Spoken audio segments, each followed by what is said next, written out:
Hi everybody and welcome back to On the Roof. Today we have a real special guest, great guitarist, great musician, Scott Sharrard. Welcome, Scott. Thanks for having me, buddy. It's my pleasure, absolutely, my honor. Yeah. So I wanted to just start off by getting into your, we'll start at the beginning. You grew up in Milwaukee, right? Actually, my family's from Michigan, so I was born in Ann Arbor, and I was raised kind of all over Michigan, and then we had a period of moving around and ended up in Milwaukee for high school. I started my playing career in Milwaukee when I was about 16. And you went to an art school, right? High School of the Arts, West Division. It's a wonderful school. Still there. Still have a really great jazz program, and it wasn't a jazz program like a marching band. It was like they had quartets and septets, and they had, sort of advanced and intermediate, and I was in the most advanced group. From when I got in there, we were doing, real bebop repertoire, modern jazz, everything from Charlie Parker and Duke Ellington, or swing up to 14? Wayne Shorter and Miles Davis.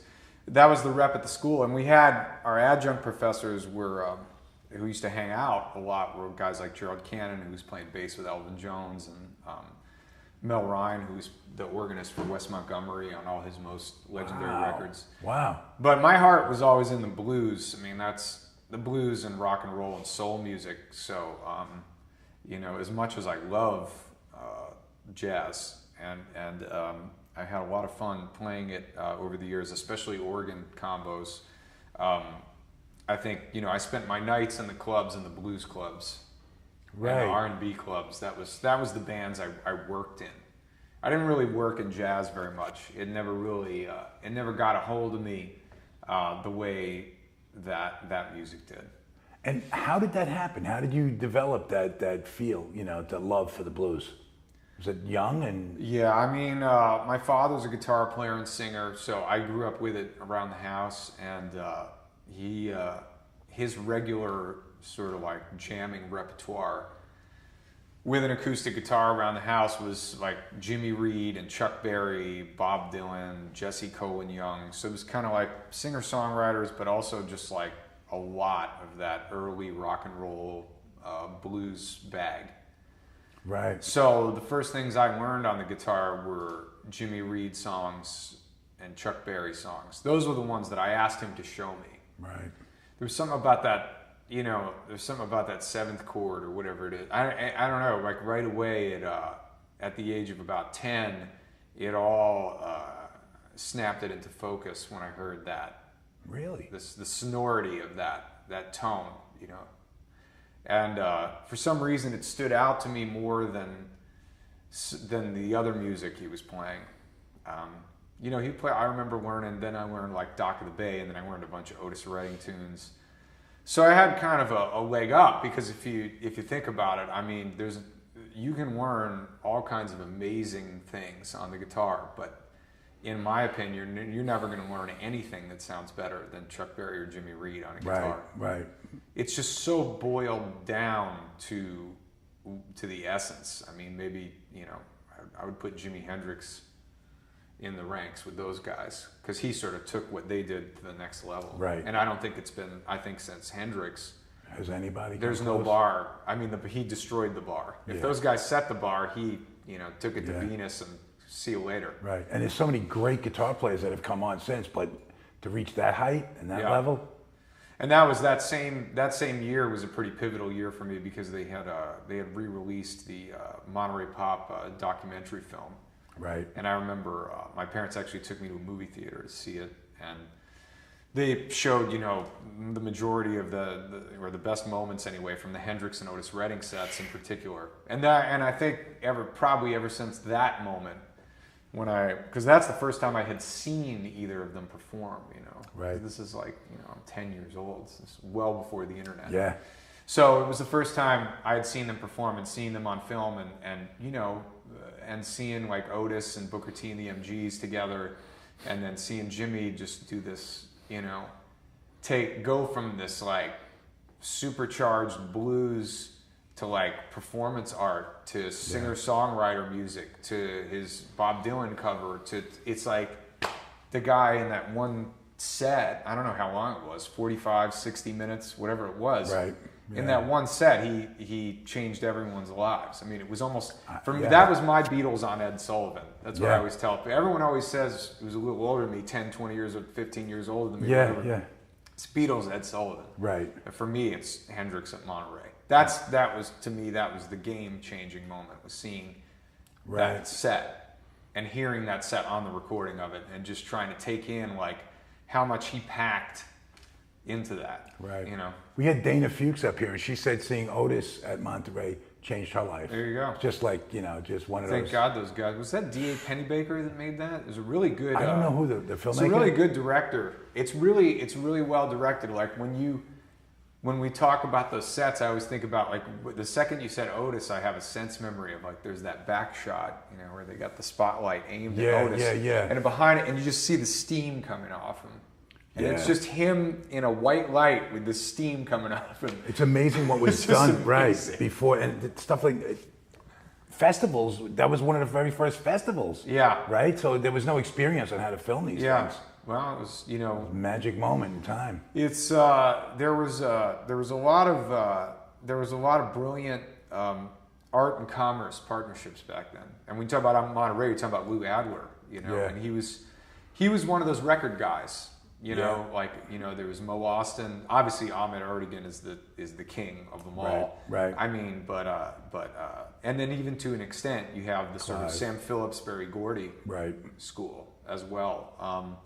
So I think that was the Monterey Pop Festival was a reflection of, you know, Lou Adler putting his cojones on the table. Yeah. And like getting a pretty eclectic bunch of people together and kind of you know, he had the Mamas and the Papas, which was one of his acts. Yeah. So I think that was a good anchor. You know, they had a huge hit at the time. Yeah. Yeah. So you got some people who had some huge hits in the pop world, and then he, you know, had the brilliance. Just like someone like Bill Graham is another one, where, you know, you do these bills where he would have, you know, San Francisco psychedelic hippie bands, Albert King, you know, Miles Davis. He'd have them all on the same bill. Right. And it'd be like a 6-hour show sometimes that would go all the way through the night. Fillmore's, So I mean, that's and you know, Bill, he wasn't getting high, like he was taking care of business. Right. He was feeding the musicians, he was getting people paid, he was a documentary. He was running he was running the venue. You know his story, right? Bill Graham's I know orphan from some things about it. I mean, I didn't read I actually heard the book about him is great, and I saw an exhibit. I was doing a duo gig with Gregg Allman at this Grammy event out in LA, and they had an exhibit in this Grammy hall on Bill Graham. Yeah. And I actually learned a lot at that exhibit. It was pretty extensive. They had a lot of memorabilia, and they had a lot of, you know, there was a lot of, they had his whole lifeline. You just walk through this museum and you go from, you know, birth to death, everything he did. Such a pioneer. Yeah, it was great. Yeah. So, I mean, I think that a lot of the things we can trace back to that level of inspiration, like, you know, where, you know, Dana and I both cited that movie. It goes back to, you know, someone took the chance to make that. I think that's why that art is so impactful. But you know, you made a point in another interview that I heard you in about the time that you're in now musically, like the where the business is, and it's not much different than when things started out back in the day, and the correlation between those years of, you know, 67 to 70, that magical time in music. What's going on right now? There's something special going on right now as well, and you guys are trying to find your way through this. I mean, it's not the playing field is not what it was. I mean, it's kind of being reinvented right now. Would you say? I mean, I personally, just in this sort of like New York area scene, I know so many supremely talented musicians. Yeah. I mean, if this was the 60s, somebody would have stepped in and organized this bunch, because it's an unbelievable bunch. Yeah. It's unbelievable. Yeah. Great, and I'm hearing more and more great songwriting, which I think is probably the thing we've lacked the most, since I don't know, I guess since the 90s. I mean, I think someone like, Cobain was a great songwriter. Obviously, I never got into that music. I mean, I got into it a little bit when it first came out, because I was like 12 or 13, and I had friends who were into it. Yeah. But it never stuck with the me. grunge. I would always listen to Led Zeppelin. I'm like, why don't we just listen to Floyd and Led Zeppelin? Like, why are we listening to this? Yeah. And that's just where I was at as a kid and as a music snob. And then eventually, as I got to Milwaukee and I got to know a lot of older blues musicians, I went through a period where I was even, all I listened to was like classic soul, rhythm and blues, and hardcore blues. I had a really good, solid, like 3 or 4 year period where I was down that rabbit hole. Right. That was when you were in the Chesterfields, that you had just had formed them yet? It started out as the Chesterfield Kings, we called it, in Milwaukee, and it was a band with a couple really talented musicians who, I guess these guys are about 10, 15 years older than me, but a great drummer named Dave Cornett, a B3 organ player named Mike Pine, and there was a bass player named Rick Holmes. And they were sort of like, I considered them like the top local guys. And we put that band together, and then added my friend from high school, Sean Dixon, on percussion. And then Sean plays everything, great. He's one of those musicians, he's like one of those guys who can play every instrument. Wow. So we were in the arts high school together in the jazz program, and eventually Sean found an apartment here in New York, and that's how I got here. And then we moved here together. Sean became the drum kit player full time. We found a bass player here, and we shortened it to the Chesterfields, because we found out when we moved here in '97 or '8, we found out that, and again, this is the pre-internet caveat. We didn't know there was this band called the Chesterfield Kings, who are actually they're like a legendary, like I think garage rock band or something from Canada. Yeah. Okay. So we had to change it. Okay. So we shortened it. But before all of that, when you were jamming in bars, like during high school in Milwaukee? I mean, it started out as jamming, but the jamming didn't last very long. I mean, it turned into work really fast. Okay, working then would be the term, but you got to play with Hubert Sumlin and that was like big time. Pine Top Perkins. There was a club called the Up and Under, right. And it's still there actually. But the original, I'm not sure if he was the original, but the owner when I was going there was a guy named Mike Costel, and Mike was really supportive of this blues scene that existed in this club. So what he used to do is he would book Luther Allison for a week at a time. He would book Anson Funderburg, Daryl Newlish, and all those guys, Kim Wilson, all those guys. They'd all come through. And some of them would have engagements, some of them would just come through and sit in. And it became a hub. And when I lived there in the mid-90s, Hubert Sumlin was living there. So he used to come down to the Up and Under regularly. And I used to, pick his brain. I played with him a couple times. Yeah. Spent as much time around him as I could. Pine Top I met at Summerfest. I was playing a gig there, and I spent some time with him and played with him there. And what do you learn from somebody like, from Hubert Sumlin? Yeah. Those guys, you don't really, when you meet guys like that, I mean, you can pick their brains about like what they did on records and stuff, but I don't think you ever get many straight answers. I mean, what you can really soak up is the casual mastery. There's some kind of, they're casual people, and I've noticed that with these guys who are particularly these brilliant sidemen or session players, or however you would refer to them. Yeah. They are like always a great hang. So the first thing you get when you're around those guys is, I'm having the best time. This is like, it's like my grandfather and my uncle and my best friend rolled into one. Right. Musically, especially as a musical mentor. Yeah. And that's been a consistent through line with all of these people I've met who are legendary for their roles. And you're not seeking that out. That's finding you almost. Well, I don't know about that. I first of all, I don't believe in anything is divine. I mean, it's music can have the effect of being a divining rod, but it doesn't. And the obsession with it can dictate the direction of your life. But at the end of the day, I mean, it's a piece of wood with some metal on it.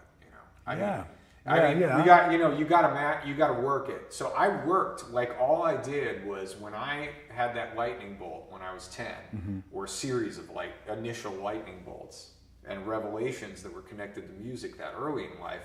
Right. That immediately drove me into an obsession that was totally unhealthy for any average child. And that's a common story. Well, could that be why that stuff found you? Why sure. these guys find? I mean, if you put enough attention into anything, yeah, right. It's going to come. But how we ended up in Milwaukee when we were moving around, we ended up in Milwaukee, and also at this club. I mean, Buddy Miles used to come to this club, and I ended up recording with him, and I ended up playing some gigs with him at the Up and Under. And for me, it was like Jimmy was a big deal, and I remember being 16, and Buddy he would come over to my parents' house and have lunch, and then we'd go up to my room and play records, and he'd be as a teenager, you're not that's not blowing you away, I mean, it did, but there was something about it, like I said before, where when I met these guys, they made me immediately feel like I was like their nephew or something. Right. Immediately. And I think our connection was my respect. Yeah. And I've always been a very studious musician in terms of the history of the music and understanding who played on what and how things came to be. And I'm often wrong, I end up meeting people and I end up finding out, what was in this book was bullshit or whatever, And it's like you never get the whole story, right. But you go as far as you can and you try to just be as respectful and receptive as possible when you're around somebody like that, like Buddy Miles or Hubert, or right. Big Eye Willie Smith, or eventually for me it became Levon Helm and Gregg Allman. And then, the Swampers and Muscle Shoals and the high rhythm section. Now, I mean, man, your journey is like some spectacular dream that you would just wish for somebody. I mean, it's unbelievable. It's been pretty cool, man. I gotta say. Yeah, not bad. Yeah, all right. I mean, it's all I've ever done. I was completely supported by my family. My family were stage parents, so it was, they took me to the jams when I was 14 over and over again. And they took me, when I couldn't get into bars, they would take me and stay out till 2 a.m. My dad would have to get up and go to work the next day, and I'd have to go to school. Right. And we'd all be going to work, just shot with 2 hours of sleep. So I could go sit in, or play with these guys. Yeah. So that's how it started, and I also, like I said, with the obsession side of it, I've been tenacious, man. Yeah. And when I was 20, I met with Ahmet Ertegun. He was a supporter of me very early on. And I've talked about it before, publicly, at least in interviews and stuff. But I had a really life-changing hour with him. And he saw the... In what sense? Well, he saw the whole demise of the music business.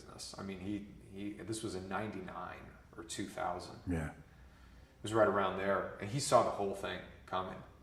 And he basically told me, look, dude, if you really want to do this, it's not going to be easy. If this was the 60s or 70s, you'd have a five record deal with me right now. Yeah. But I'm a chairman now. I'm not A&R. The guy who's A&R has got his head up his ass. And all these guys do. And they're going to... The most prescient thing he said to me, and I'm paraphrasing him, but this really struck me at the time, and I'll never forget it. And every day we live this out. He said, those guys downstairs who are running the ship are going to completely betray the fans. with their crass signings and their inability to support anything creative. And as a result, technology and the fans are going to turn against them. And that's exactly what happened. Yeah. But how much of it was, Napster and Spotify and Pandora and all of that? I mean, that's the sellout, isn't it? All I have to say about that is, why does our business not have Netflix, HBO, Showtime, FX, AMC? It goes on and on. Those television programs that are being produced right now on those channels are innovative. Yeah. They are completely great stuff. There's no arbiter, in terms of there's very little, from what I understand, and I do know some people in that business. Right. There's very little creative input from the financial backers. I mean, it's mostly completely autonomous, artistic projects. Direct to the viewer. And everybody's making really good money. Now, why didn't that happen with music? Well, it's really simple. How many court cases of movie studios suing people for not going to see a movie did you see? Right. I mean, there was a point where they were battling piracy, but there was a point where they embraced technology. And in the music business, when we finally, not me, I shouldn't say we, but when the corporate music business got around to embracing technology, it was too late. And at that point, it was all about batten down the hatches. What can we get on the way out of this thing being shit and me moving on to a job selling video games?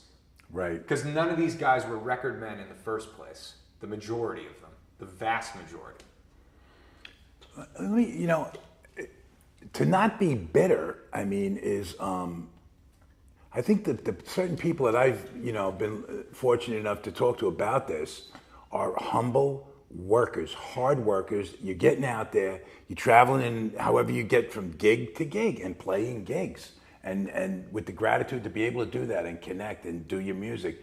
And it's not like it used to be. It's not like the label's paying for shit. You got to take care of it. You got to figure it out. But the attitude that you take into it is, I think, what, from the little I can see, is what makes you survive and others not. We have to look at the advantages of the weakness of the whole situation. I mean, it's the only way to survive it. When Sam Phillips set up his recording studio and brought Howlin' Wolf in there for the first time, I'm sure that the first thing he was thinking is, shit, am I ever going to make my money back? And am I going to get this genius to the world? And how is it going to happen? And what is the system? And then, these guys didn't even know how to play concerts in something bigger than a bar. Right. Then you go to the Beatles at Shea Stadium, where they don't even have a PA, basically. Yeah. I mean, everybody was inventing. I mean, now, a friend of mine said this the other day.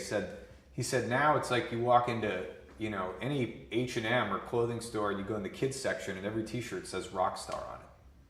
It's like, could you imagine if that would have been like blasphemy in a lot of households in America in the 60s.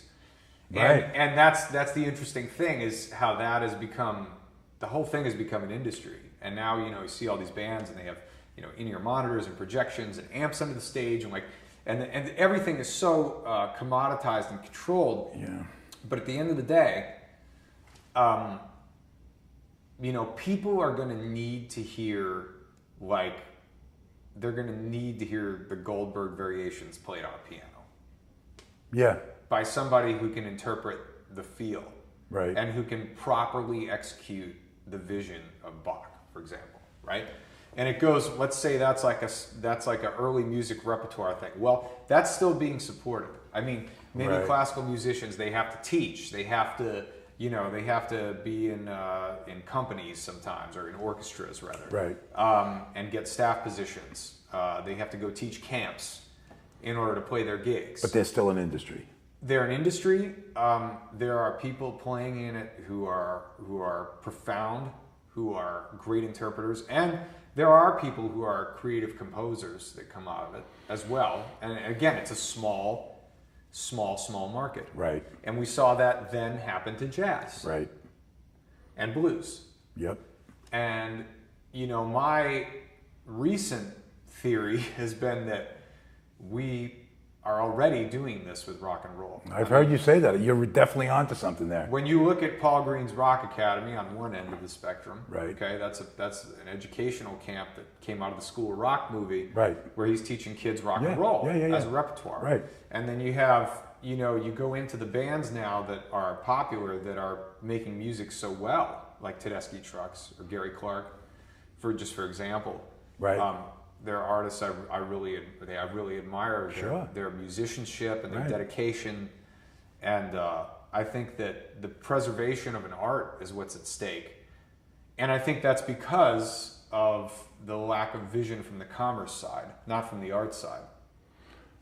So are you saying that it's because they're left to do it on their own, that they're not interfered with? Yeah, and I think if the commerce side ever caught up to all this talent, we could get some Dark Side of the Moons made, or Sgt. Pepper's, or or Live at the Fillmore's. We could get some of those made, but we're not making those because the records that musicians are making now who play in a traditional format, bass, guitar, drums, organ, singing, writing, playing live, no loops, no, tracking to tape a lot of the time.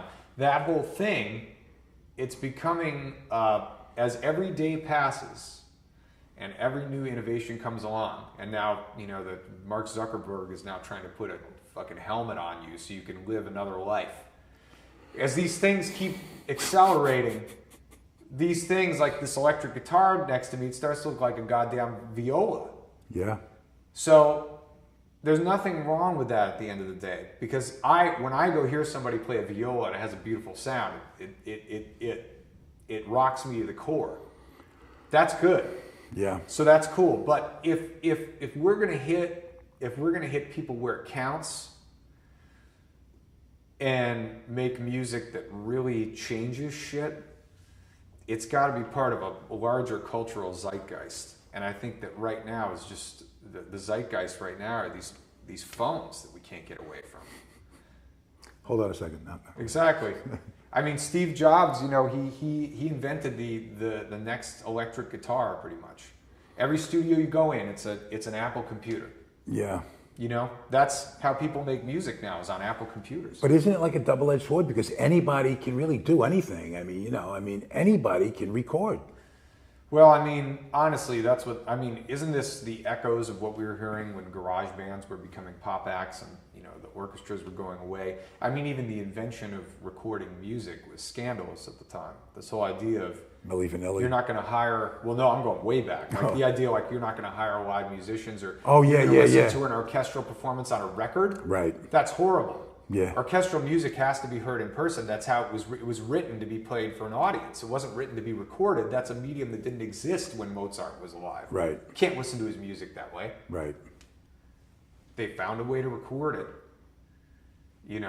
that truly captured the sound of the room, and it was innovative technology. But again, there's a caveat to me, is the analog technology is very tactile compared to what we're dealing with now, because now everything we're dealing with is a constant social connectivity combined with this technical bubble, and the ease of operation, the ease of access of information, the ease of operation.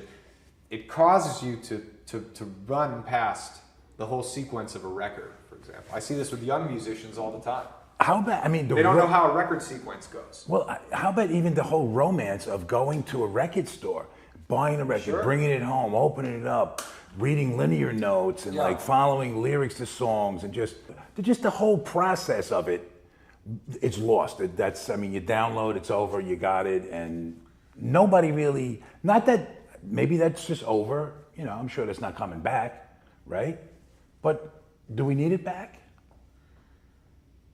Maybe not. Maybe that's where the whole, New York Philharmonic, Lincoln Center Jazz Orchestra, and now for rock and roll, whatever that's going to be. Maybe that's where it goes.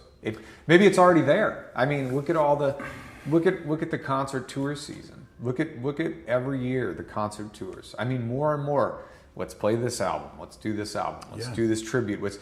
Everything's becoming a tribute. Yeah. Eventually, if the industry just keeps putting money into tributes, it's gonna be a music of repertoire. It's not gonna be a music of innovation. You know what? Yes, that's true. But hasn't music always been that way? That industry, it's always like the business is to make money, and then there's the art. That's fine, and I think that to a certain extent, to be fair to all these tributes, we are every day, and certainly in the last 12 to 16 months, we've been saying goodbye to so many legendary innovators. And I think that today's 1 year Prince. Right. Yeah. So Yeah. I think that that's a really important thing to also acknowledge, is that we do need some of these shows to get closure on another legend slipping from the world. Well, you did something too. I think what's getting lost is those, geniuses being in a studio together, creating something really, really special. Pink Floyd. I mean, they had that 4-record run there. And you did that was with Connor Kennedy, right? You did that. Yeah, we did the Animals record. Brilliant, right? I mean, that album changed me. I remember seeing them do that live. That was unbelievable. I'd never seen anything like that up to then. Well, the thing I was saying about the art and commerce side is you have to have a business that can support a band living in a studio for a year. Well, that's it, right? But they had Dark Side of the Moon already. The way so we they do could everything things, now right? is everybody's running around trying to pay their mortgage or their rent all the time. Right. So a band, it's very, very, very difficult now for a good number of bands, because that's the thing. You can't just have a few bands. You got to have a whole number of artists that are in the studio for long periods of time. Right. If you want for that chemistry, for that something special to come out. If you want to craft a record and songs into their best shape, that's usually the best way to do it. The other way is on the road, which that's another way that can work. But in the history of recorded music and in these bands coming up with these really innovative statements in rock and roll, like Sgt. Pepper's, right, or like Animals by Pink Floyd, it takes a lot of time. Yeah. You got to spend days getting the right, synth loop, or you got to spend months getting the right lyric turns through the story. It's just a luxury we don't have anymore because of the phones, because of the shrinking of the industry and the need to support yourself. Everyone's collaborations are on hyperspeed all the time. But you crowdfunded the album you're doing now. I mean, where are you with that? Did you reach your goal? I mean, we actually exceeded our goal because we did it on Pledge Music, where it kind of turns into a storefront after you hit your goal. So we've gone past our goal. Wow. We also had some executive producers who contributed on the side, who helped us offset costs. So you're managing your own career as far as, with Jesse, right? Well, yeah, Jesse, Jesse Guillermo is my manager and business partner, essentially. And, it's safe to say that I would not be pursuing a solo career right now in all likelihood if it wasn't for Jesse, because even though I have the ability to do it, and I have hundreds of songs, and I've made 4 solo albums and 3 albums with the Chesterfields, and they're all out there. Right. It would be impossible to imagine navigating this environment now without him involved. Right. Because he and I, the things we've talked about today about the state of the business and where things need to go and how the mold needs to be broken, he really believes in that as much as I do.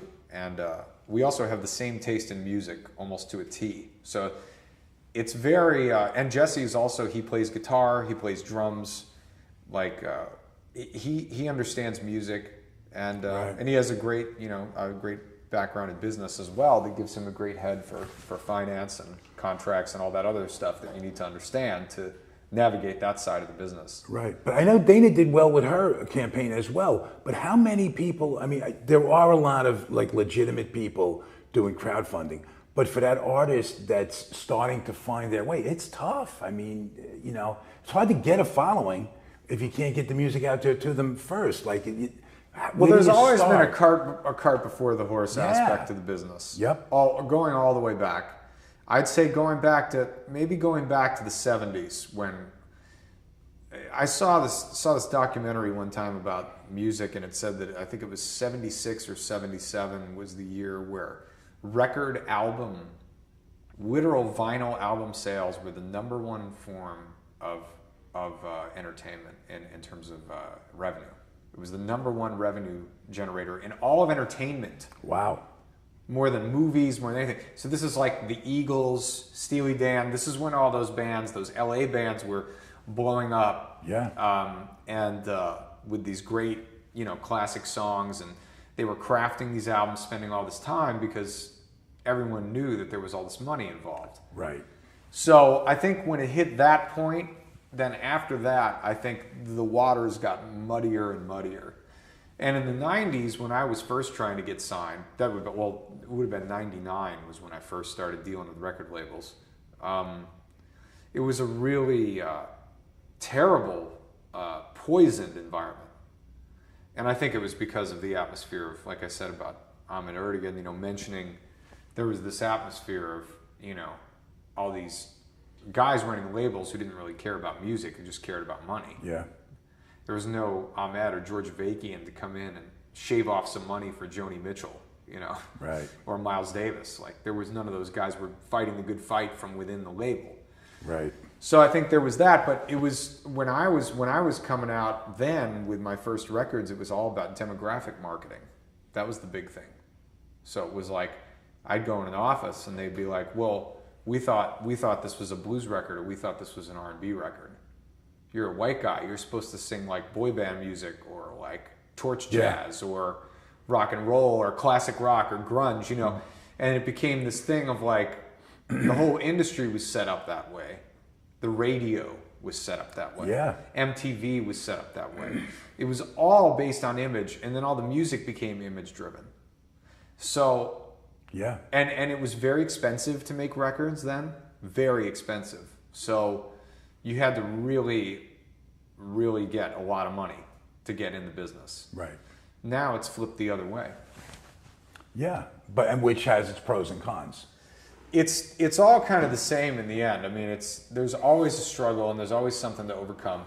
The thing we're looking for is the big bang moment. That's what we haven't found yet, where real musicians and songwriters reconnect with the audience. Right. What I find attractive about you as a musician is that despite whatever it is, negative, stuff that's happening in the business, you're out there and you're playing and you're creating great music, and it's a good vibe wherever you are. I mean, it doesn't slow you down, it seems like.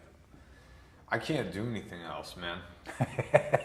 Okay, there you go. I just, Yeah. I keep going, and it's like I said, I have, my wife, who I've been with now we've been together for about 16 years. Second child recent, right? Yeah. Congratulations. And thanks. Yeah. And she's just like amazing, man. She's been 100% behind me no matter what. Yeah. And my band I have now, Moses and Brett and Eric are just, they're incredible, and they're totally, dedicated every time they take the stage. Yeah. They're out for blood. Yeah. And Jesse, and that combination, and we're finding more friends all the time to kind of add to the mix. Yeah. And that combination, it's powerful. I mean, it makes you want to, for me, it makes me want to get to the gig and be creative.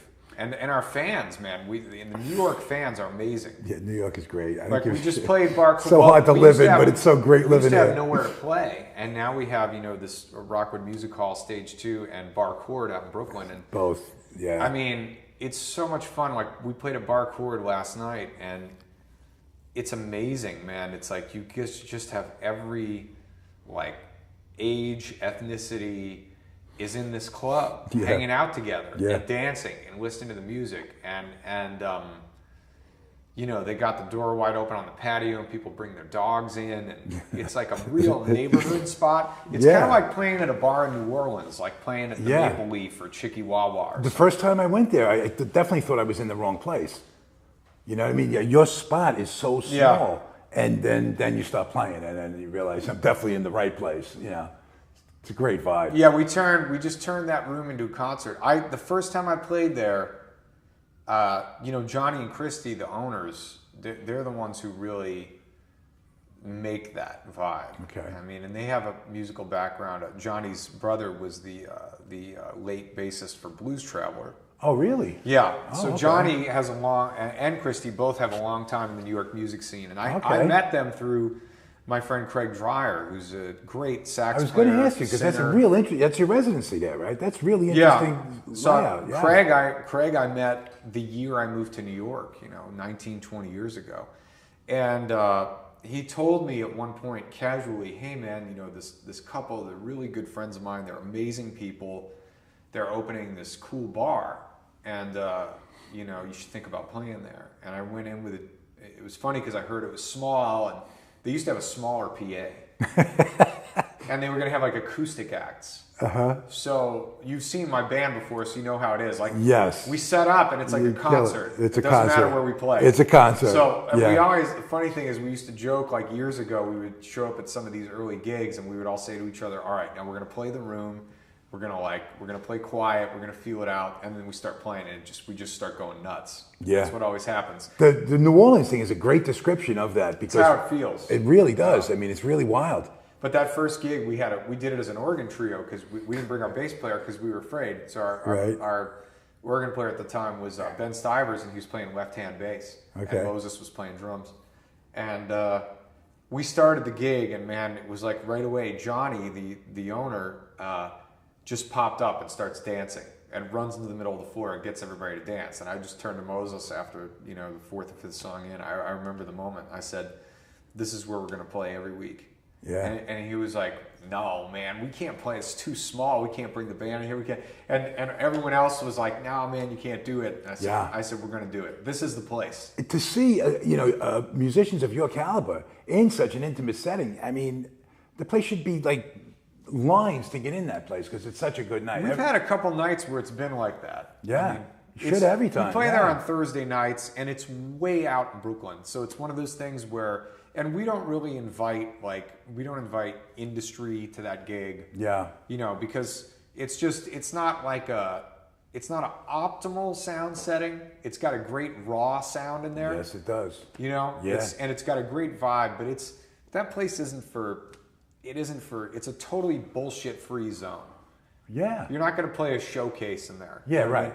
We're in there, that's like our clubhouse. That's like where we go to be creative, spontaneous, work shit out, try and refine our abilities as a band. Yeah. It's a rehearsal hall for us with our friends. Yeah. And it's a wonderful place, man. It's really shaped this band and this music, that club. I think that there'll be, whatever happens with this music, I think that this period in my life is going to be inseparable from that bar. It's definitely a big part of our story of finding ourselves musically. Yeah. Is feeding off that audience and having that opportunity in that small setting and that particular group of people, because that neighborhood is a very eclectic neighborhood, and there's a lot of really very cool, interesting people, like I said, of all ages and ethnicities that come in there. Right.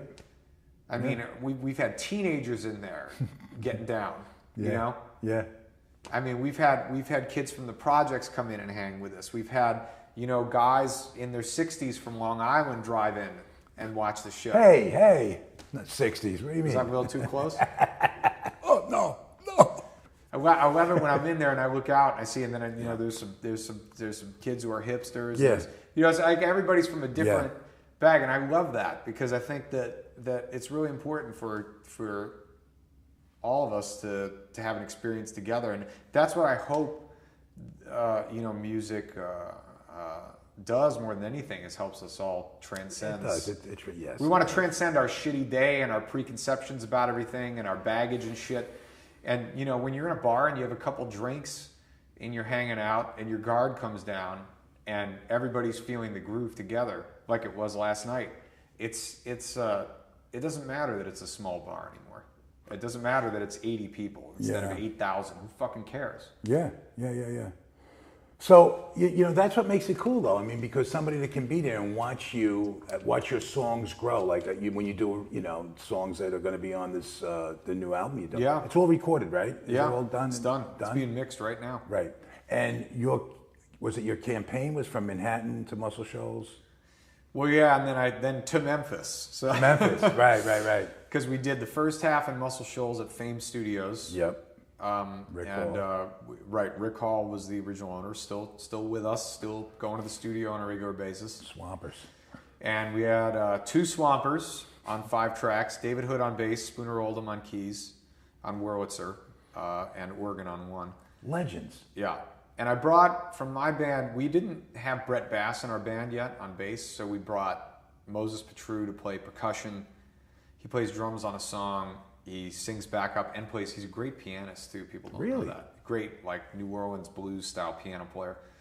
So we brought him to do that, and we brought Eric Finland, our keyboard player, and he would play either organ or electric piano or piano, depending on which song. That kid's good too. Yeah, he's great. How young? He's young, right? I think he's 30. Is he? Yeah. Looks even younger. He does. gets into it though, man. Yeah. So we brought them, and my buddy Scott Bomar co-produced with me. He's from Memphis, and he has a studio in Memphis called Electrophonic. Right. And that's where we did the Memphis side of it. So, and in Muscle Shoals too, we used Chad Gamble on drums. Jason Isbell's drummer. Right. Who's wonderful, man. Because of who you are, you've been really privileged. I mean, musically, and your disposition. I mean, you're really easy to get along with. Really, easy to talk to. The connections that you've made to be able to do the things you've done. How much of that is the whole, playing with the Gregg Allman Band? I mean, that's got to, just being with that kind of legend, blues-wise, right? The Well, it's people opened that you'll tons meet, of doors. I can imagine. It's right? opened tons of doors. I mean, that's, if you look at the chain of events, I would most likely never have been able to make this record without playing guitar for Gregg Allman for 9 years and being his music director for the last couple, whatever it was. In what sense you mean you wouldn't be able? Well, I mean, I met the Swampers through Gregg because we performed actually here in New York at the release of the documentary film party. That was the first time I met them. The Muscle Shoals doc? Yeah, so that was when great. I met Jimmy Johnson and David and Spooner for the first time. Yeah. And we played a concert together. And after the concert, they invited me into the studio, and they talked to Gregg and invited him. And then that brings us to, well, it's been over a year now, but not this last January, but the one before, January 2016. We went to Muscle Shoals to Fame and recorded Gregg Allman's new studio solo album with Don Was producing. That's the Southern Blood? Yes. Right. And we used the road band, and the Swampers came by and said hi. And when they were there, everyone was giving me shit, like, dude, I thought you were going to come here and make a record, like, what's going on? And I was like, all right, well, I'm here doing Gregg's record now, and then I'm going to come back and figure it out. And then eventually, as Jesse and I got farther and farther down the rabbit hole, I was also talking to Scott Bomar because I had met him through the saxophonist and trumpet player and drummer in the Gregg Allman Band are all Memphians. So Steve Potts on drums, who was the first Memphian I ever met. Then Mark Franklin on trumpet and Art Edmiston on sax. And they all had been working with Scott Bomar. Okay. And Mark has a band with Scott Bomar called the Bokeys. Yeah, sure. Art also plays in frequently. Yeah. And they, as soon as Mark turned me on to their records, I became obsessed with Scott Bomar's approach and sound. And then I met Howard Grimes through them, who is the legendary, well, at least amongst musicians, it should be legendary everywhere. He should have a damn Kennedy Center award for how he plays the drums. But he's the drummer on Love and Happiness and So Glad You're Mine and all those Al Green hits, Syl Johnson, Ann Peebles, O.V. Wright. He's the drummer on all of it. Biggest names in music recorded down there. I mean, so, he played on Eddie Floyd records at Stax. He was a sub drummer at Stax when he was a teenager. So when I saw Howard play, because Howard plays in the Bokeys, I saw the Bokeys play and I saw Howard play and I said, those High Records albums as a teenager were pivotal for me because the Stax stuff is always like a cornerstone, but when I heard the High Records stuff, starting with Al Green and then going into those people I mentioned, O.V. and Syl and Ann Peebles and Otis Clay, when I started hearing that stuff, that was like my stuff. Because nobody I knew was into that shit. Right. That was like, and I became obsessed with how the Hodges brothers played with Howard Grimes and Al Jackson. So when I talked to Bomar, he said, well, why don't you make a record in Memphis and we'll use the high rhythm section, Charles and Leroy Hodges and Howard Grimes. I was like, why not? How do I say no to that? And then we have Mark and Art play horns from Bokeys. So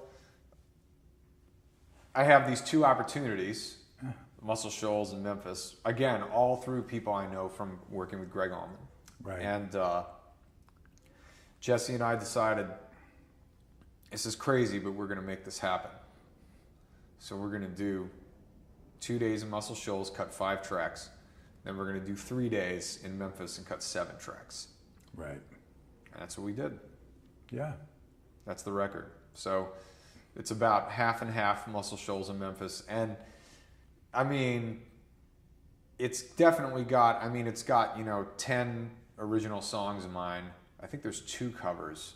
I can't remember now if I did 1 or 2 covers, but it's the vast majority of it is original music. Was it your album that you got to play the Gold Top again? Oh, and that was also for this record. So when we were in Muscle Shoals, or we were getting ready to go to Muscle Shoals, I called my friend Richard Brent, who runs the Big House Museum for the Allman Brothers in Macon, Georgia. Right. The original house that the Allman Brothers lived in their leaner years. And Richard is just such a lovely cat, man, and he's been so generous with Dwayne's 57 Gold Top. It's the guitar Dwayne played on the first 2 Allman Brothers records and on the Layla record. Yeah. And Aretha too, right? And a lot of the session work, he used it at Muscle Shoals quite a bit. Yeah. So I called Richard and I said, look, Richard, it's not that far from Macon to Muscle Shoals. It's like 3 hours. I said, can you drive over and bring the Gold Top for a day? And he was kind enough to come and do it. So he came, and as he was pulling the Gold Top out of the guitar, which I had played at this point several times on stage with Gregg. Right. As he was pulling the guitar out of the case, he says, Scott, I don't know if I told you this yet, but he said, this is the first time this guitar has been in this building since Dwayne Allman played it here. So that guitar had never been played in that studio since the last time Dwayne had played it in that room. Let me stop you. What does that feel like when you hear that? It does. Like you have said that, it's a piece of wood, with pickups, but it's also the Gold Top. So is that like a spiritual kind of? How do you describe it? What happens to you when you got the guitar in your hands and you're there? Well, let me put it this way: when you really know how to play an instrument and you really convene with it, it becomes part of your body. Right. So the guitars do take on, as far as, I don't know how spiritual of a dude you are. I tend to be a pretty existential and analytical person. Mm-hmm. I'm definitely spiritual when it comes to music. The rest of it, the jury's out for me. But I will say this, as far as music is concerned, we put so much emotion into creating at all levels that it's hard to imagine when you pick up those instruments. It's hard not to imagine the level of dedication that someone like Dwayne Allman put into operating that thing and learning to master it. So it's hard to not. It's hard to. You can't just play Dwayne Allman's main and original Les Paul. You can't play it without thinking about what he did with it.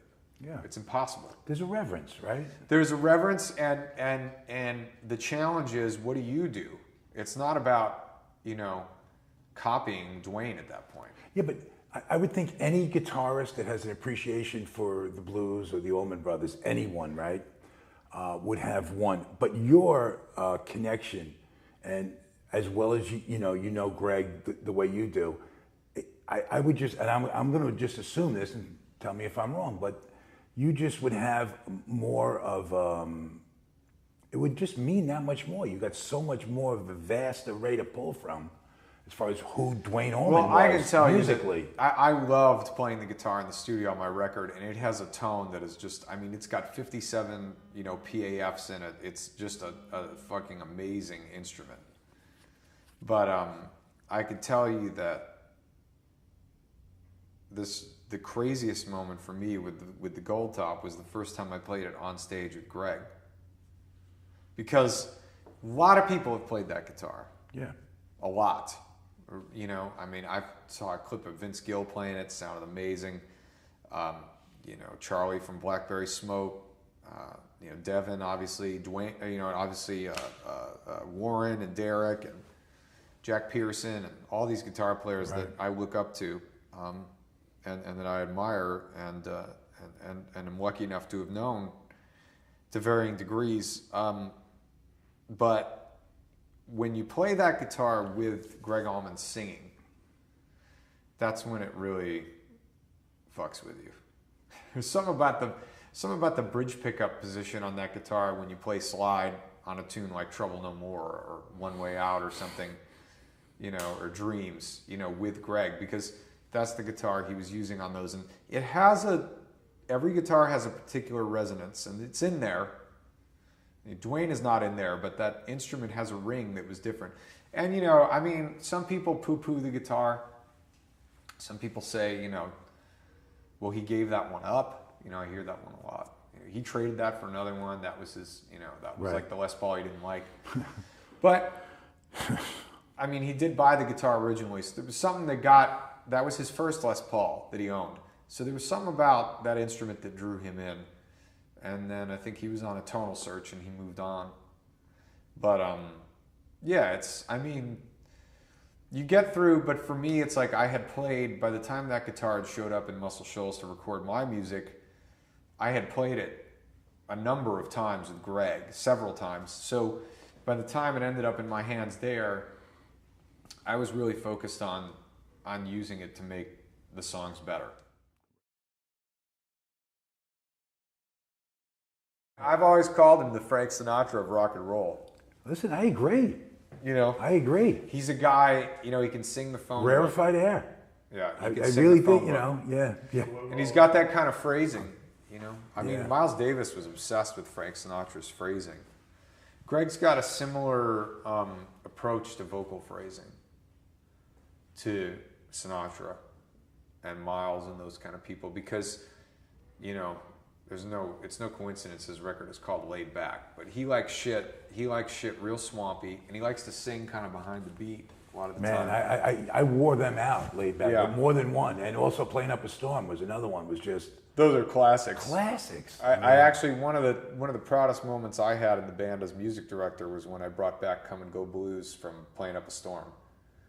Because the Allman Brothers arrangement never resonated with me. I didn't really like the guitar lines in it and stuff. Of Come and Go Blues. Yeah. Playing Up a Storm. Yeah. Playing Up a Storm, Come and Go Blues, the version of that song, it's like a R&B track or something. It's got such a groove. It's such a beautiful song. You could play it any way, really. But that version is special. You know, the one I liked off that was Brightest Smile in Town, the Ray Charles. We used to play that. I saw you guys play that at Westbrook. That might have been your first tour with him. It probably was, because when I joined the band, Devin opened up with Honey Tribe, right? And I think it could have been. I think Gregg suggested bringing it back, and we had Bruce Katz at the time. I love that song, man. Bruce it's is a great interpretation. such a great piano, like New Orleans style piano. You know, he's a master of like New Orleans piano, and Dr. John's playing piano on that version. So oh yeah, I'm Playing Up a Storm. Oh really? Yeah, I didn't know that. So I think that was kind of how I think we were having a conversation at rehearsal, and we all got excited about it. Like Bruce got excited about it, and then Gregg, and then we worked it up. It took a long time to get it together. There's a lot of chords in it. That's mellow, man. That's It's good shit. It's a Ray Charles actually co-wrote that song with somebody. I don't remember the other character's name, but I didn't know. I mean, Ray didn't write that much music. A lot of his music is cover songs, but particularly the hits and stuff. You know. Yeah. But it's interesting that. You talk about a phraser. Oh yeah. Well, that's, you know, obviously one of Gregg's. I mean, Gregg, you know, his vocal guys are like, you know, I hear a lot of Little Milton in Gregg. He really loves Little Milton. Yeah. I think that's where he learned how to do that kind of growl sound. He studies blues like still to this Constantly. day. Yeah. Yeah, he's fascinated with blues, man. So it's in your blood, and that's it. I mean, you have to sell your soul to the blues. For us, it's like I think Gregg Allman, of all the singers who come from a white middle class background, Yeah. he's probably the closest of anyone to get to being an actual blues man. In terms of the authenticity of the tone of his voice, like there's a aching in his Yes, delivery. that's the best. That's it. You said it. It's super unique. There's so many great R&B singers who came after. There's like Steve Winwood and Michael McDonald. His voices, I love them so much. But there's something about Gregg with the blues. Gregg can really fucking sing the blues. He can really actually sing the shit out of it. And whether you're white or black, there's very few people in the history of music who can sing the shit out of the blues. Yep. Yeah, the yearning, like the longing, just you hear it. I don't know how he does it, man. Yeah. Well, you know what I think, and again from the outside perspective, is he knows the pain on a level. He knows it. I mean, he really knows it, and then he's got that gift that he can express. And he studied, if there's anything Gregg has actually studied, it's like the art form of singing and blues. I mean, I think everything about him, I think certainly in terms of songwriting, he has an incredibly intricate process. Mm-hmm. And I think with singing, he does as well.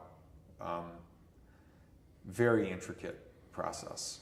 Very, very, very fine-tuned to detail at all times. Like it's a very deep. He has a very deep dedication. I mean, it's almost like a monk or something. He has like a dedication to a very simple approach. But then in the end, the effect is profound. How much of that have you kind of just sponged, like where you just? I don't mean that in anything but you a try your complimentary best. way. I mean, get every bit of it. I mean, I think about him all the time, on many levels, but certainly he's changed the way I sing. Definitely. I mean, I've been a singer since I was a teenager, but once I spent some time with him on stage, it made me rethink a lot of phrasing choices, tempos, in terms of getting the right tempo for a melody and all that kind of shit. Yeah. He's so locked into that. And that's the deepest shit about playing a song. It's like, especially blues. Well, really anything. I mean, he's interpreting a melody, so he's trying to find a feel that works with his interpretation of the melody. And I'm not sure how much he actively thinks about that, but he intuitively is constantly tuned into that. That's some men from the boy shit at the highest level for a singer. And he certainly exhibited that. And sometimes it would be hard on the band even, which, I respect that.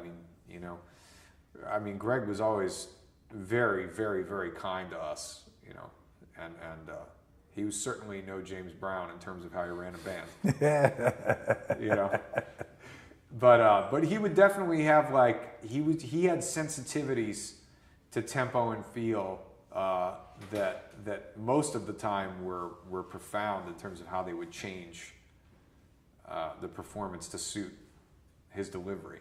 And I think that's big shit. It's big ear stuff. Yeah. How much better do you think you are as a musician, as a professional, just for the time you spent, in the Gregg Allman Band? Well, it's been defining for me. I mean, like I was telling you earlier, meeting Steve Potts from Memphis, who played with Booker T and the MGs for so many years. Mm-hmm. When I joined the band, Steve was my connection to that. When I joined the band, Bruce Katz is playing piano, and Ronnie Earl is one of my guitar heroes. I grew up Ronnie Earl and the Broadcasters was on a pedestal for me as a kid, and Bruce was the piano player for that band. when I joined Gregg Allman's band, Jerry Jamot was the bass player who played on all the, like the Aretha Franklin live at Fillmore West, and King Curtis live at Fillmore West, and King Curtis Everybody's Talking, and a lot of the Aretha Franklin studio shit. He was buddies with Dwayne. He used to do lots of sessions with him, with Dwayne Wilson was Pickett, big with Bobby King Curtis, Womack, right? and stuff. Yeah. So Jerry's like a legendary bass player who I admired my whole life. And then Floyd Miles was in the band when I joined, who was Gregg's mentor from when he was a kid. So when I joined that band, with Jay Collins, my buddy, who was, at that time we had one sax. Is that who got you the audition? That is the guy who got me the gig. Yeah. It's my buddy Jay. And Jay also introduced me to Levon Helm. So Jay has been my tributary.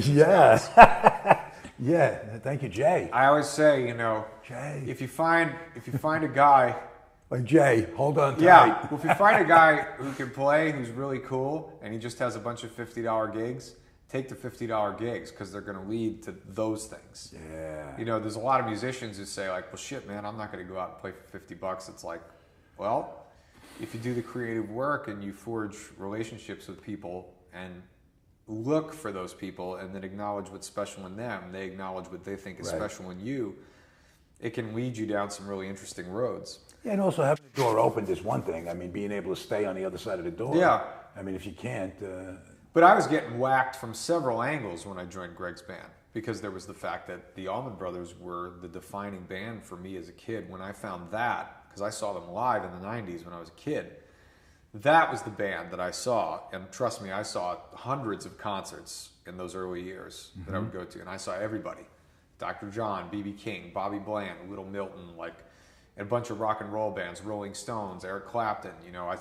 We were going to concerts all the time. Yeah. Jack McDuff, organ groups, Eddie Harris, seeing all this great jazz. But man, of everything I saw when I was a kid, the Allman Brothers were like, all right, this is everything that I love about all the gigs I've seen in a Cuisinart, and these guys, I can grow my hair out, and I am these guys. These guys are me.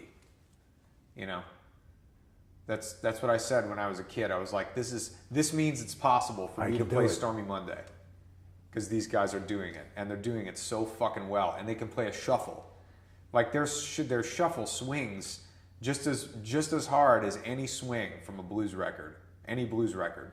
And when I saw that as a kid, I said, that's inspiration for me, because I'm never going to be Muddy Waters or Howlin' Wolf, but I can do that. Yeah. And that's what it was for me. So when I joined the band, I had that deep connection with Gregg, and then all those guys in the band, like I said, when I joined, Jamot, Floyd Miles, Bruce Katz, Steve Potts, they were all guys I really looked up to from these disparate musical scenes that I had admired my whole life.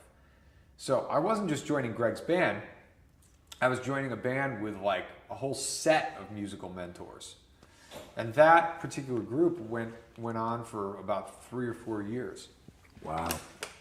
And then as it changed, and eventually I ended up MDing the band, we had Mark Quinones join. And Quinones actually is the person who, He's been with them forever too. He became a musical mentor for me once he joined in what the band. sense? Well, Mark, has done so much work. I mean, he's been in the Allman Brothers for 25 years, but he's like really just an incredible salsa musician. He's from New York City. And is part of that salsa scene that's so, New Yorican scene from here that's so rich. He's the top percussionist, I would say, him and Bobby Ande, his buddy, arguably are the best there is from that scene that are around at this point. And so he has that, and then he has, he's done all the session work over the years, and he's just and he's also, like, he played trumpet when he was a kid, and he can read music, and like, he's a guy who really understands music in totality. And he's also had a really successful career at it. And he's just a bad motherfucker, and he's a straight shooter. And him coming into the band completely changed the band for the better in the end. And he came in after you were musical director, or was he? No, he came in right before. Okay. And I think, it was about I guess he played in the band for about 3 years in total. But he had a huge effect on me. He really helped my confidence. Right.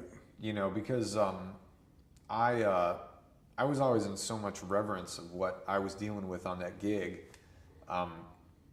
He encouraged me to step up to the plate with more ideas.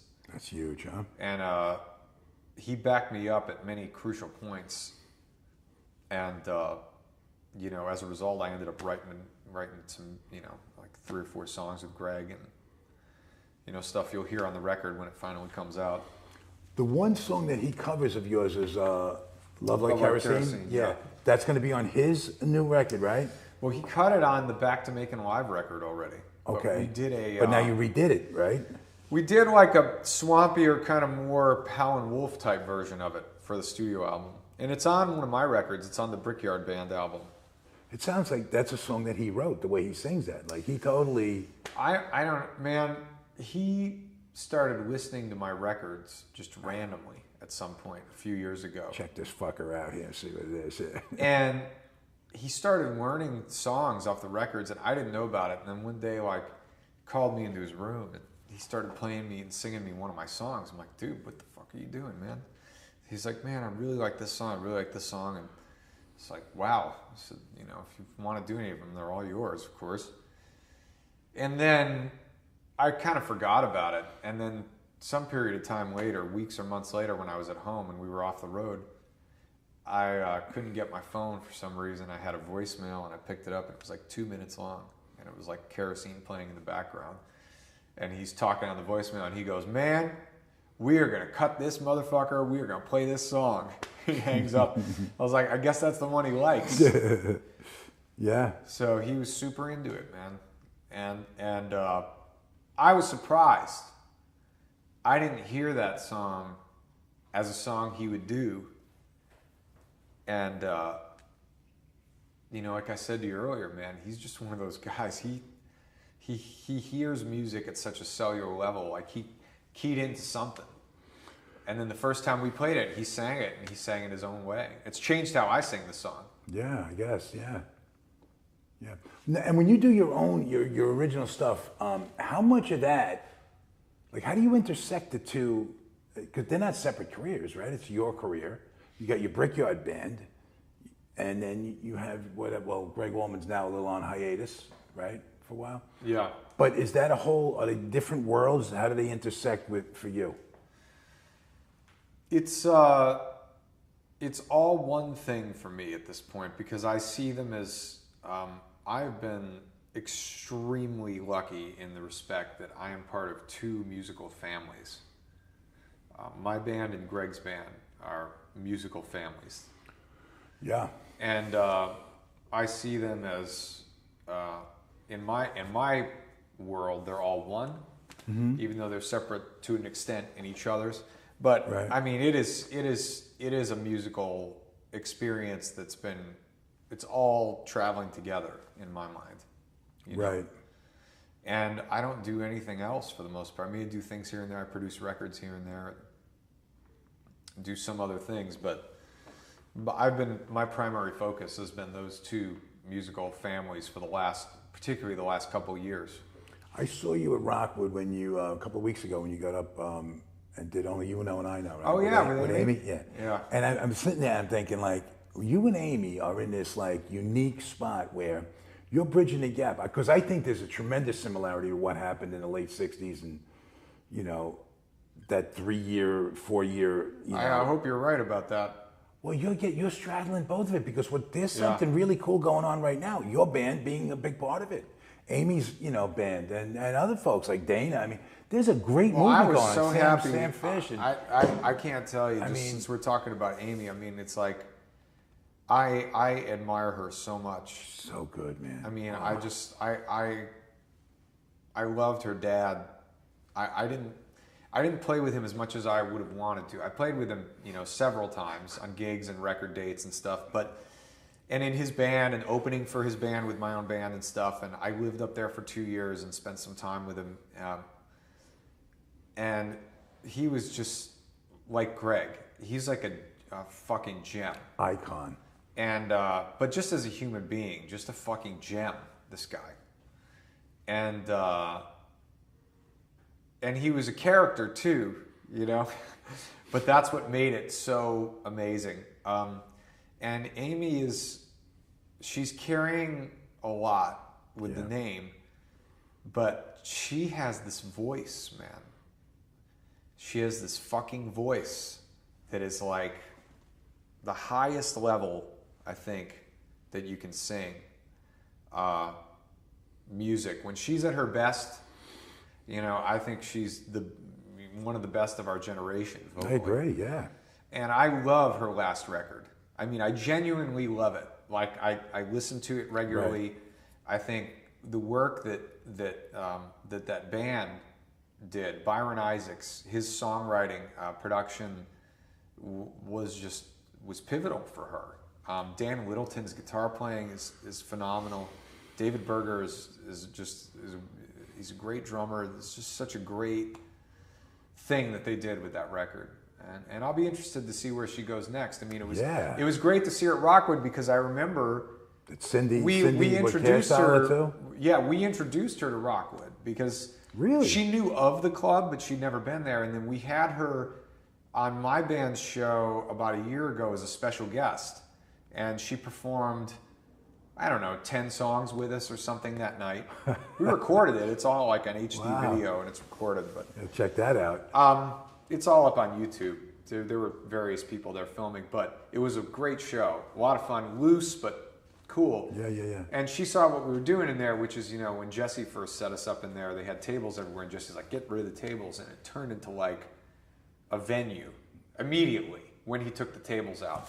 So it was great when I got to see her there.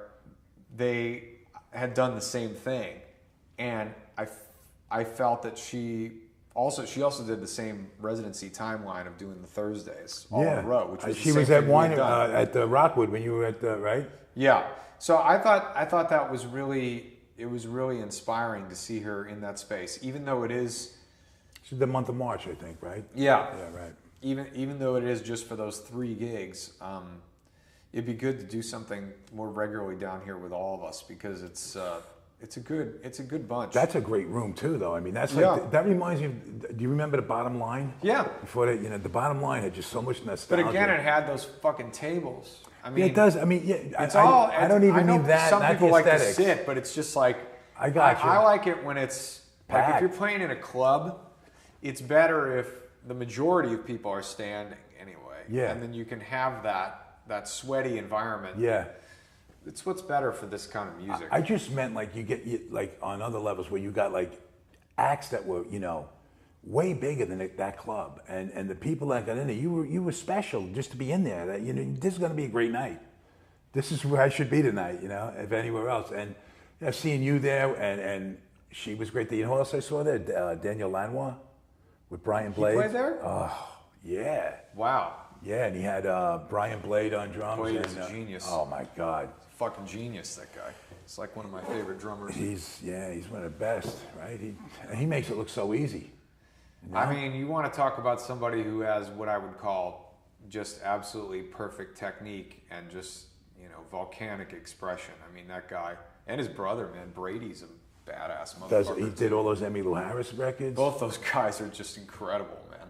Daniel Lanois used to come into a club I worked in out in L.A. And I had no idea who he was. He was just so like low key. He'd come out and have cigarettes and just chill. And I was like, "That's Daniel Lanois? Holy mackerel!" Because I just from reading his name off album covers. I mean, just about how many great albums, right? Joshua Tree, Peter Gabriel, a lot of stuff. Yeah, a lot of stuff. Neil Young, a lot of good stuff. But wild musician too. You know who else played with him that night too? Trixie Whitley. Oh, she's great. I'm a major Chris Whitley fan. Yeah. I've got all his shit. My dad, yeah. I've been since I was a kid. I got Living with the Law when I was... How do you have to... I mean, your depth of music is like beyond anything I've ever thought possible. I don't know, man. Holy shit. I know a lot of people who know a lot about music. I mean, you got to hang out with my friends from Memphis. They'll take you to school. I'd have to live in Memphis. They'll take you back to school. Oh my God. It's just a passion, man. I mean, that's I think every great musician is a fan first. Yeah. You know, so you got to have that. You got to live with that mentality. Keeps you grounded too. Were you born a musician? I mean, you think you're born with it?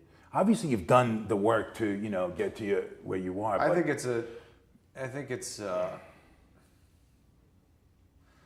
how's the most.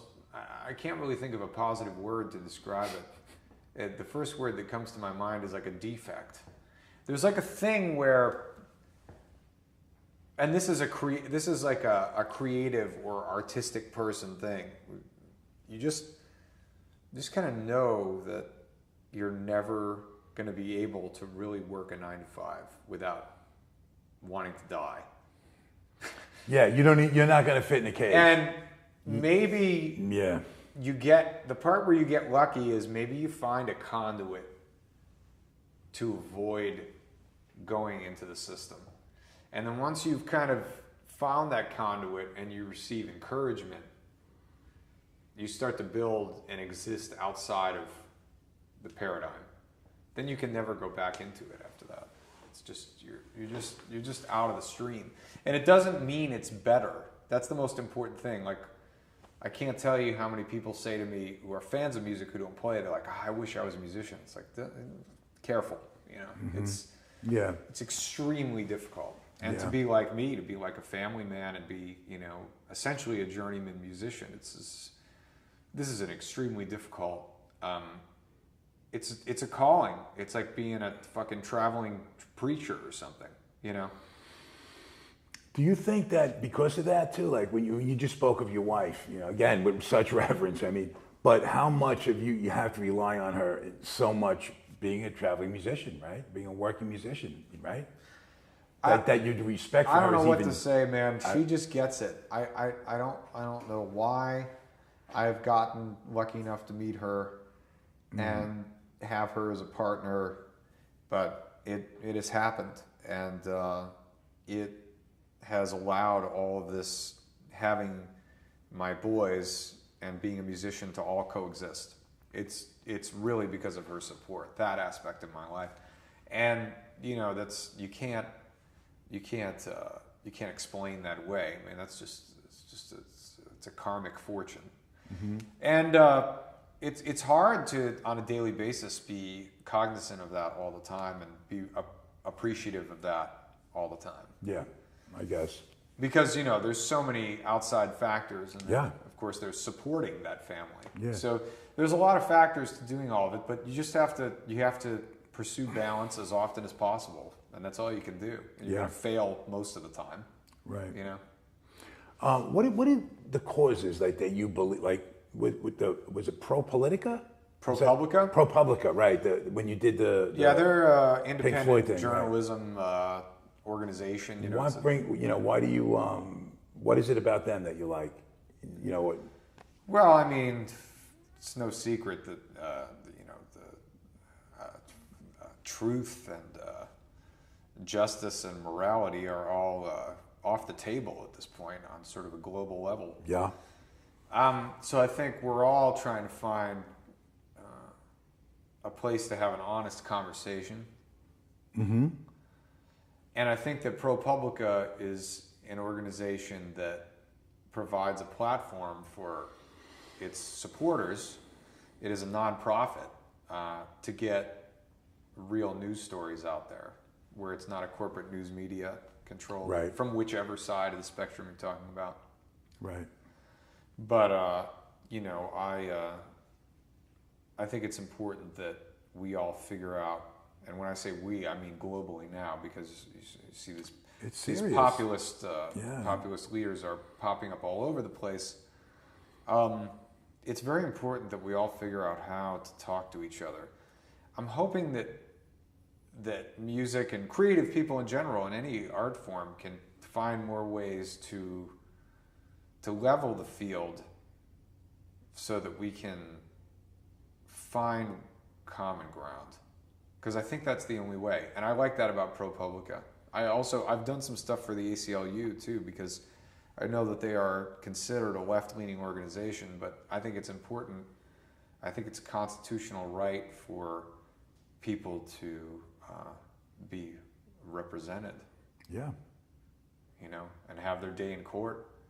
And I think it's important that we embrace immigrants because we're all immigrants, you know, and I think that we have to find a way to do that works for everybody.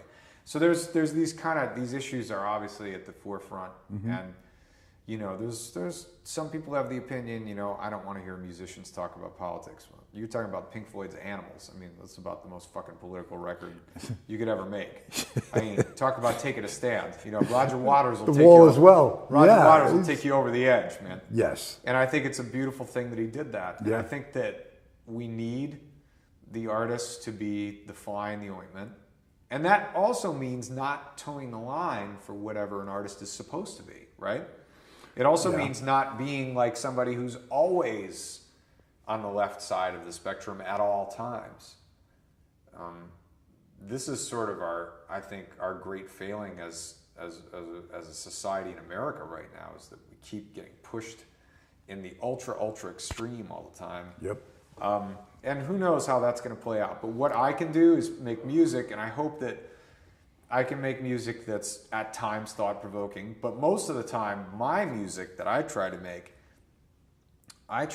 it so that it is simple and direct. Like, my favorite songwriters are people like Stevie Wonder, you know, and Chuck Berry. There's a way of writing a song, and it can be subversive instead of overt, if you will, right? The Pink Floyd stuff is very overt. Yes. It's very obvious, and it's gorgeous in that respect. Right. It's like a Francis Bacon painting or something. But you can do other things, like, you know, when someone like Vermeer was painting, it was very controversial, you know, angles he would use of people. And in society at the time, you weren't supposed to paint, you know, maids doing work from a back angle, you know. There's ways to be subversive and use technique. And I think that's more where my heart lies as a creative person. Like, I like bait and switch. Is the goal then just to leave like some thought resonating with the listener? Yeah, and it's simple. I like simple lyrics.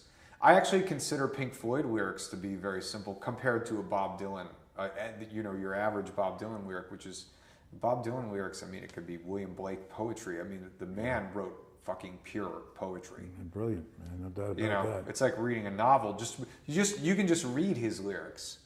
But the lyrics I tend to admire more as in the sense of making records and performing and being a singer. The lyrics I gravitate towards are the ones that have sort of less words, even in the Bob Dylan canon. Blues is like that, and blues does that, right? Less words, but harder impact. I think one of my favorite songwriters is Percy Mayfield. His lyric writing is so amazing. It's so simple, but it has these messages. Just think about those songs. Like, I frequently on my gigs play "Please Send Me Someone to Love." I mean, it's like that's a song that transcends politics. It goes into who are we as humans and what really fucking matters. That's where I want to be creatively. I want to get past the semantics of, like, you know, whatever the issues of the day are, and try to get to what brings us all together. What do we all do, you know? And I think music in many ways is that, you know, the liaison there. And you just want to, it's important to get people together and get some humanity as one people, and then see where it can go from there. You know, I mean, that's really all you can do on that subject, on the subject of ProPublica and doing benefits for ACLU and stuff. That's why I do them. I don't do them because I want to push some kind of political agenda. No, but I the reason I asked, because I think that's another parallel between that time, like from the Summer of Love to now, you know, was the unrest within the country and the politics that was going on. People, you know, had to, you know, react, and a lot of it was done musically. There was a lot of resistance and a lot of protest songs and stuff like that. That, you know, and as history says, it meant a lot. It made a difference, I think, for the better. You know, and it gave people a voice that they may not. It was a musical have had renaissance. Up till then. Yeah, I mean, it was those people. I mean, those people were our Renaissance painters. You know, it's like yeah. It's like that time when, like, you know, Van Gogh and Picasso and all those guys that were hanging out in Paris all at once. Basically, they all knew the same people. Gertrude Stein was there. Hemingway was passing through, and then the beat poets were staying there. There was that time in Paris or in France where you had that circuit, and we had that with music here. That's what we did. I think here. you have it now too. Again. Well, now. Do you feel part of something like that now? We'll see what happens. Right now, we're. I think the tagline for my age group is Generation X, and then we have the Millennials. So I think they tried to stick a Gen Y there in the middle. I think I don't think that one floated very far, but I think it's interesting to watch the interaction between, a couple guys I know, like Eric Finland, who's in my band, or Connor Kennedy, who's a great singer, guitar player, songwriter. He's got a record coming out now. I've known him since he was a teenager. And Solomon Hicks, who's a great young singer, guitar player here in New York City. Mm-hmm. It's interesting to watch the younger guys and see how they interpret and advance as well. Because it could be that, they might actually get to storm the Bastille, if you will.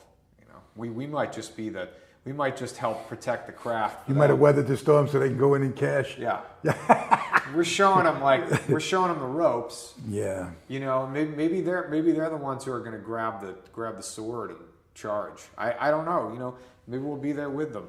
Who knows? Well, Connor did. That was some gig he played with you, and he's opening for Amy Hellmount in he's Chicago, doing right? some solo spots with her. Yeah. He's known Amy since he was a kid. He used to take out the garbage at the barn at Levon Helm's place. That's when I met him. Yeah, really? Yeah. That's amazing, though. His parents are, his mom, Mindy, his whole family is wonderful, man. Him and his brother and his parents. But Mindy still does the catering at the barn. His mom. Wow. Yeah.